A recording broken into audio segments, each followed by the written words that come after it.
Little Princess Sally.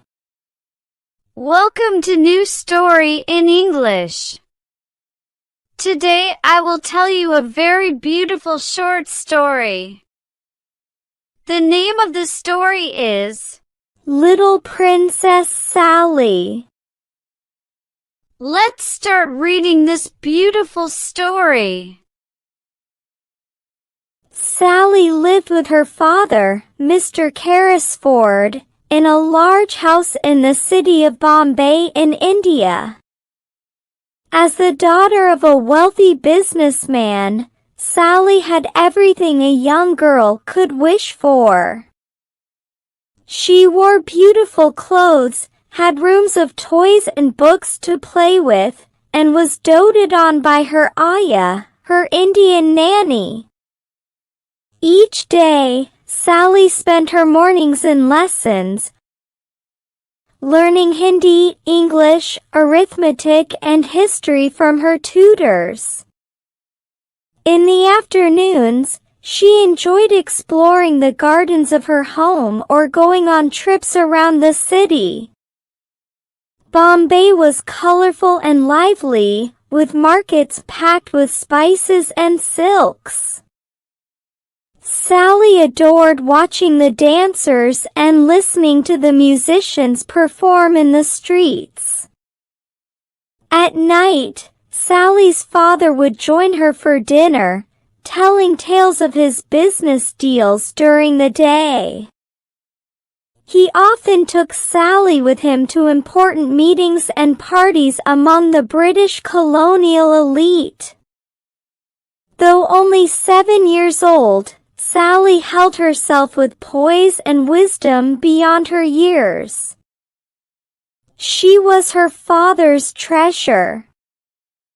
However, Mr. Carrisford began facing financial difficulties due to challenges in his trading company. He decided it best to send Sally to school in London for her education while he worked to resolve matters in India. Though heartbroken to leave her home, Sally knew this was for the best and bade farewell to her friends and homeland. Sally arrived at Miss Minchin's School for Girls, an acclaimed boarding school in London.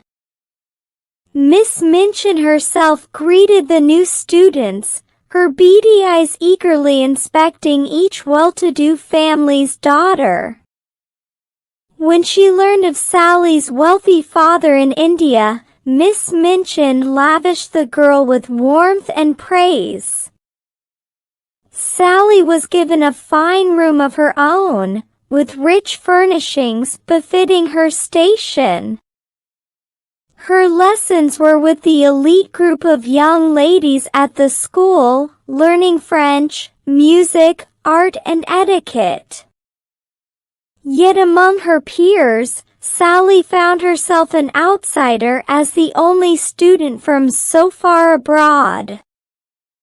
The other girls, led by the snobbish and jealous Amelia, made it their mission to make Sally's life miserable. They teased her, mocked her attire, and belittled her dreams. The lone person to show Sally kindness was Becky, a servant's child who worked as a maid at the school. Even though Becky came from lower class, Sally shared her meals and free time with him. She offered Becky friendship and affection. Together they explored London's parks and museums, marveling at the cold, grey city so different from vibrant India. Over the next few months, letters and money arrived regularly from Mr. Carrisford, allowing Sally to maintain her privileged circumstances. She excelled in her studies and proved herself adept in cultural pursuits like poetry and dance. Though homesick, Sally was content, yet little did she know of the dramatic changes soon to come. One gray morning, there was no letter or money delivery for Sally. Unfamiliar anxiety filled her as questions swirled in her mind. A week passed with still nothing, and whisperings of financial ruin in India began circulating among Miss Minchin and the other students. When 2 more weeks went by with silence from her father, Miss Minchin's attitude towards Sally flipped entirely. She confronted the girl, declaring that without funds, she could no longer stay in the luxury she was accustomed to.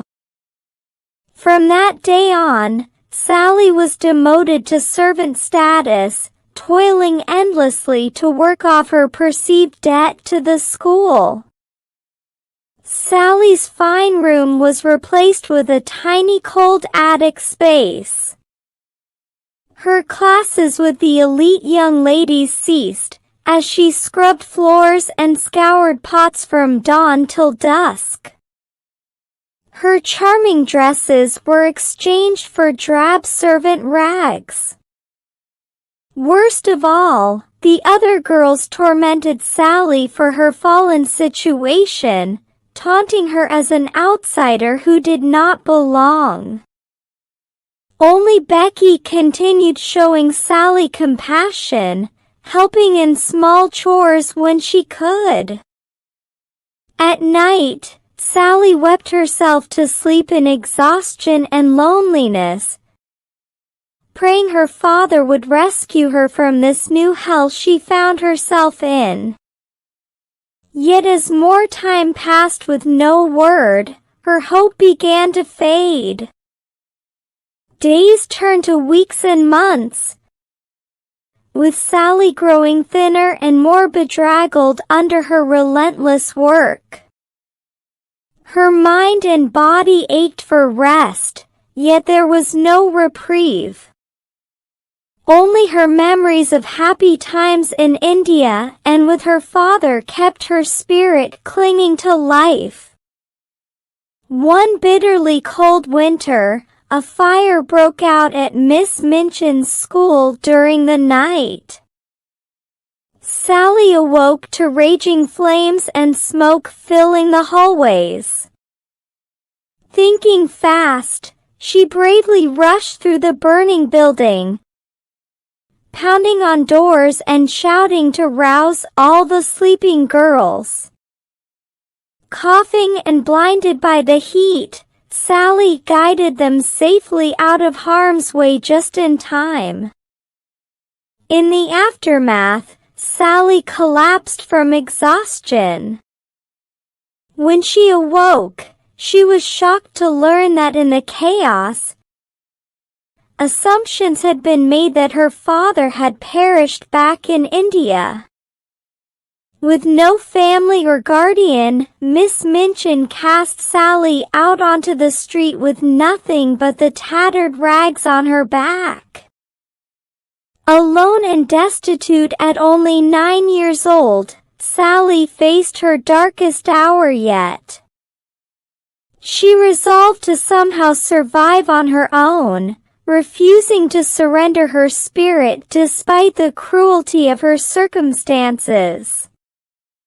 Squatting in a dark cellar beneath the school grounds, Sally entered a fight for her very life. Each night, Sally scrounged what meager sustenance she could, scavenging scraps from bins or accepting charity from kind souls like Becky. During the day, she hid herself away in the dank cellar, kept company only by rats and her vivid imagination. To keep sane and ward off despair, Sally played elaborate pretend games with stray toys and fabrics she found. She envisioned grand tales of heroes and far-off places, transporting herself from the misery of the real world. Other times, Sally simply sat lost in reveries of happier times in India, of her caring father and the warmth of belonging to a family. Weeks passed, and Sally became thinner and weaker. The cold winter brought bitter cold that seeped into her bones. Nevertheless, Sally fought with strong determination. Despite her loneliness, her inner strength and resilience kept her spirit alive, like a dim candle in the darkness.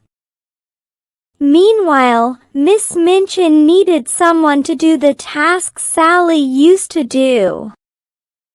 Since Sally was doing the work at the school for free, Miss Minchin decided to search for her and bring her back to school. For a long time, Sally endured her difficult circumstances. Her exhausting tasks, insults from other students, and the solitude in her dark room on the upper floor.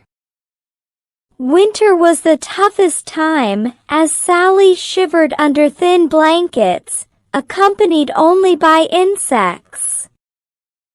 She sympathized with the mice and rats that shared her upper floor room and gave them names and personalities. Just when Sally's life at Miss Minchin's house couldn't get any worse, a glimmer of hope appeared on the horizon. A wealthy and mysterious man named Captain Crow moved into the house next to the boarding school. One day, Ram Dass, Captain Crow's personal assistant, went out to search for the pet monkey that had entered Sally's room. Ram Dass saw Sally, and upon discovering her living conditions at the boarding school, he felt sad and decided to help her. Every night, he secretly provided her with delicious food. Sally felt immense joy. But her happiness didn't last long when Miss Minchin discovered what was happening and closed Sally's window. Out of pity and curiosity, Ram Dass decided to learn more about Sally. When he discovered her name and her sad story of losing her family and wealth, he told Captain Crow about Sally's story. Captain Crow had been searching for a special person, someone he had lost contact with for many years. As fate would have it, Sally was the person he had been desperately searching for. One evening, as a fierce storm raged outside, a mysterious visitor arrived at the school. Under the cover of darkness, Captain Crow visited Sally at the school and revealed his true identity and his connection to her father. He was none other than her father's trusted partner and companion in exploration. Sally's heart filled with a mix of emotions, joy, relief, and gratitude. She couldn't believe that someone from her father's past had come to rescue her from her miserable life. He had been searching for Sally since her father's tragic accident, determined to fulfill his promise to her parents. The arrival of Captain Crow brought waves of joy and comfort into Sally's life. He revealed that her parents had left behind a vast fortune, ensuring that Sally would never have to worry about her future. Despite the sudden change in her circumstances, Sally remained humble and true to herself. She used her newfound wealth to make a difference, supporting charities and advocating for the rights of underprivileged children. She also continued to share her stories and inspire others with her boundless imagination. In the end, Sally's journey from an orphaned girl to a beloved princess taught her the true meaning of resilience, compassion, and the power of dreams. She proved that kindness and imagination could triumph over adversity, and that no matter where life takes you, the magic within your heart will always guide you home. And so, Sally's story became a legend, passed down through generations, reminding all who heard it that even in the darkest of times, there is always a little princess within each of us, waiting to be discovered. The end. Hope you have enjoyed the reading. Don't forget to like and subscribe to the channel. And find more fascinating and exciting stories from the description below the video.